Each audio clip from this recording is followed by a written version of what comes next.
And so, I mean, so eventually you, I guess, switched teams. Is that what happened? Like you kind of started dating the woman, and so how did that come about? Like, what Well, made you decide that I used to date men, now I'm gonna try women? actually, before I even met my husband, I was dating. It got so bad where she put a tracker on my car. You know, She had a tracker on your car? yes. Tracker on my car, so she knew my every location. I mean, did you ever cheat? No, So, never. what reason? So Never. she didn't have a legitimate reason to put the tracker on there. Her reasons were because, but then she started doing spell work on me. What? How so? She was. What's up, YouTube? I have the best trainer in Atlanta and possibly the world. Hit him up on Instagram at Katie with the Muscle. Now back to the content. Okay. So why did the marriage dissolve? Honestly, because I want to say it was because of me. And Was there any cheating involved? my husband was a cheater. Was there any cheating from your part? No. I was too, because I was still dealing with trauma, not realizing that I was dealing with trauma. Right. I was mean. I was very mean. I was very evil. Just antisocial, abrasive, all that type of stuff. All of that. So I mean, if I asked your husband why did the marriage dissolve, or your ex-husband why did the marriage dissolve, what would he say? What would he tell me? He would say because of him. Okay, he would say because of him? Mm-hmm. Okay. And so I mean, you know, looking back on it, do you regret anything within that? Or are you good with? I used to. I'm over it now, but I used to regret the fact that I didn't stick it out. And try to, do counseling and see if possibly, we could have. So y'all didn't do any of that stuff? Well, no, because when I suggested the counseling, he was like, no. He was like, no, we yeah. don't want to do most guys. We don't want them folks in our business. Most guys are opposed to that. Yeah. He was like, no. So, and he continued to cheat. Right. So did he tell you why he was cheating? No, he didn't tell me why. Did you ever ask? No. Were you curious as to why? No. You didn't want to know why he decided to step out? No, at that time, no, I didn't care. Because the headspace that I was in, it was like, yo lost, nigga, look. Yo lost. Like, I'm the prize. You didn't want to work it out with me, so deuces. I ain't care. Okay. And so, I mean, so eventually you, I guess, switched teams. Is that what happened? Like you kind of started dating the woman, and so how did that come about? Like what made you decide that I used to date men, now I'm gonna try women? Actually, before I even met my husband, I was dating a woman.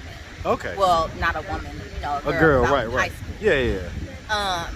So my first relationship was with a girl. That was my very first relationship. Okay. And it was magical, and not because of the sex. It was magical because I was able to be myself. Like, let my hair down. I didn't have to pretend to be somebody else. I could just say what I wanted to say, how I wanted to say it. She was like my best friend. Okay. And it ended with her because she moved, and I was like so heartbroken. And that's how me and my husband met, because we were already friends. Right. But when she left, it was like he was like a rebound guy. You married the rebound guy and had 4 kids with him. Yeah, he was like the rebound. So it was like, and the first time we had sex, I got pregnant. Okay. And I was just like, he was like, let's get married. I'm like, okay. And we got married. Because, I got a lot of slack from my family for being with the young lady. Yeah. Uh-huh. So in my mind, That made you feel was, that like they felt better about that. It made you feel better about, how they felt about you type deal. yeah. So it's like, you know what? Let me go. Let me try to do this the way they want me to do it. And I tried. Well, and so I mean, what was so toxic about this last relationship with the young lady, with the lady? Well, she was older, How much older? way older than me. I'm 36. She was 66. Whoa. Okay. Okay. It's a nice gap. But baby, she was moving like she was 36. Okay. Let me just put that out there. So what was toxic about it? She was controlling. She was very manipulative, and she had her own trauma she was dealing with too. Her own trauma, family issues that she didn't heal from. She had a lot of insecurities, and so that was projected. What was she insecure about? Everything. And even though she was a good-looking woman, I mean, she was 66, but you would think that she was in her 40s. She was very, put together, kept herself up, healthy, all of that. But she was so used to being with women that took advantage of her, that just wanted her to spend. Did she earn decent money and stuff like that? Yes. Okay. Yes. Ex-military, I get it. I got get it. She was doing her 401k, thing. she Yeah, had- yeah. Yeah, she, Living life. She was, yeah. Uh-huh. And so I was the opposite. I didn't need anything from her. I worked. I made my own money. I did for myself. But it was like she wanted to control me with her money. And she was very verbally abusive. She would say things like, oh, if you go out, oh, you got all these men looking at you, or these people looking at you, why do you have to put that on? Why do you have to wear that? But it's like, I was wearing this when you met me. Right. I was wearing this. Yeah. I listen. like- I tell people all the time, man, you can't expect anybody to change when they get with you. And I talk. I'm a very friendly person. I'm not a people person, but I'm friendly. Right. If you talk to me, I'm gonna talk to you. So she would be insecure about that So type it of would stuff. be that, and then it got so bad where she put a tracker on my car. She had a tracker on your car? Yes. Tracker on my car, so she knew my every location. I mean, did you ever cheat? No, So never. what reason? So Never. she didn't have a legitimate reason to put the tracker on there. Her reasons were because of things that happened to her in past relationships, that she wanted to make sure that I wasn't doing what. So she was projecting her past Those- traumas onto you. Yes. Okay, I get it. And at the time, I knew. That's when I started going to God. That's when I went back. I started praying more, going to church more, talking to God more, fasting, so I could get clarity on certain things. Because after coming back from Kansas City, like I said, it was a lot of emotions and feelings that came up. And so I was trying to process all of that in the midst of dealing with being in a relationship with her. So it caused me to, be like, God, why is this happening to me? Yeah.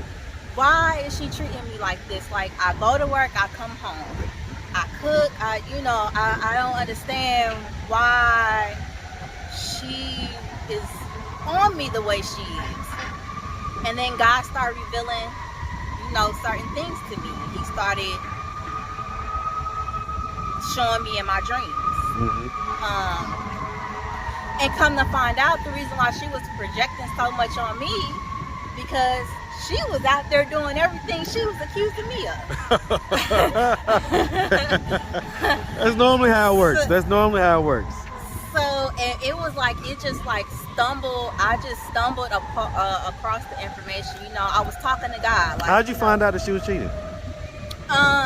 So one day I was cleaning, and I go in one of the rooms that we had, and I'm, you know, moving stuff around, and I see a phone bag, like a cell phone bag, T-Mobile bag. And I was like, oh, you know, she got a new phone. I'm looking, and I'm like, oh, here's the old phone.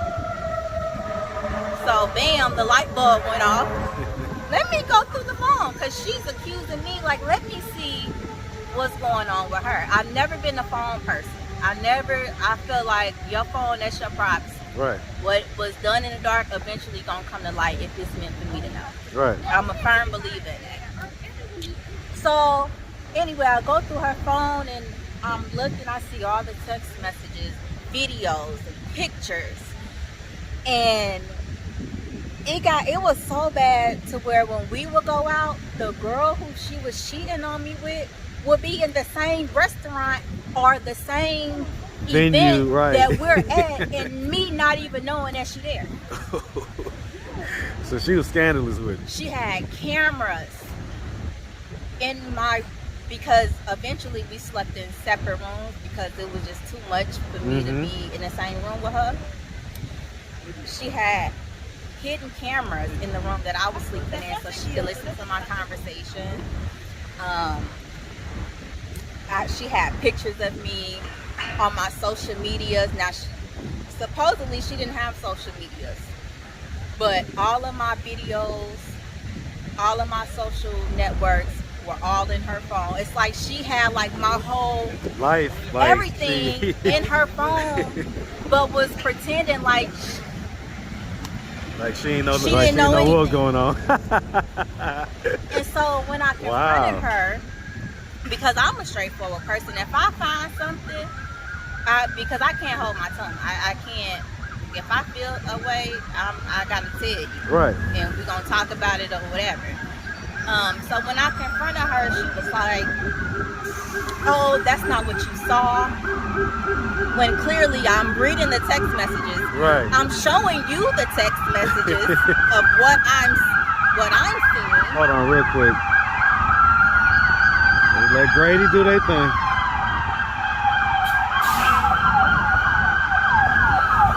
So I mean, so long story short though, you basically, she was trying to gaslight you and act like you wasn't seeing what you were seeing. And told me I was crazy, and told me I need to pray to God and have God reveal. And when I told her I prayed to God and God revealed, she told me I was talking to the wrong God. She don't know who I was praying to because that was false information. It was just a whole bunch of bull-ish.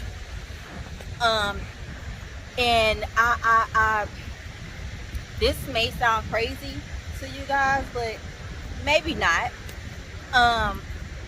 But then she started doing spell work on me. What? How so? She was doing spells to keep me with her.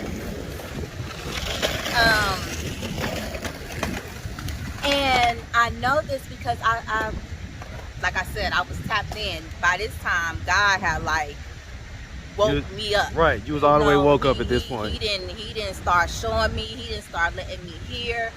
He would actually let me hear conversations like I was there in the room.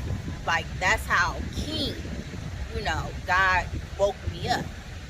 And so he would let me hear stuff, and I said, I was feeling like a tugging, like on the inside, like somebody was pulling, like pulling on me. And I went to my pastor and I said, something is not right. Like I was tired all the time. It was like I always wanted to sleep. I didn't have no motivation, no anything. It's like I was getting sick. And she was feeding me. So whatever she was feeding me, it was causing me to feel react that way. Uh-huh. And my pastor told me, stop eating from her. Stop eating from her. Stop drinking from her. Because I'm a coffee drinker, so she would make my coffee every morning. Stop drinking, stop eating from her. and you're gonna start feeling better. And when I did that, I woke up one morning and God said, it's time for you to go. Like, it's time for you to go now. I didn't have no plans. I didn't know where I was going. I didn't have nobody house I could go to. God just said, pack up your stuff and go. So I packed up my clothes, all of my clothes that I could fit in my car, and I left. I slept in my car for 2 weeks, trying to figure it out. I'm still going to work. Right. Because I still have a job. Still going to work, doing what I got to do. And out of nowhere, that was like a genie, I guess. It just magically appeared and was like, oh, I have this place for rent, I know that, I see you. I used to go to this corner store all the time, and this person used to come, we used to see each other at the corner store, so we would always talk, have those light conversations. Yeah. And they never knew my story because like I said, I'm very private, so I ain't tell nobody what was going on with me. Nobody knew I was sleeping in my car. Nobody knew, I was washing up at Quick Trip. Yeah. Bathroom. Nobody knew that because I was still presentable, when I went to work. My friends, nobody knew. And this guy said, I have a place for rent in Norcross. It's such and such a month. All utilities is paid. All you gotta do is pay the rent. Okay. And that was like a blessing because, like I said, I was sleeping in my car. I didn't know, and my credit was messed up, so it was like it was hard for me to get a place on my own. So I was kind of struggling with that. Like, Lord, this gonna have to come from you. You gonna have to. So he basically made a way for you. He did. And is that you're still there now? I am. Okay, that's a good thing. That's definitely a good thing. I am. All right. Well, I tell you what. I saw you the other day sitting right over there. And I was just like, oh, let me ask. I didn't think. And we talked for a little bit, but you didn't want to do it that day. But I always tell people, man, we do things in God's timing, man. So just so happens that it lined up today. And I really appreciate you taking the time, answering all of our questions, telling your story.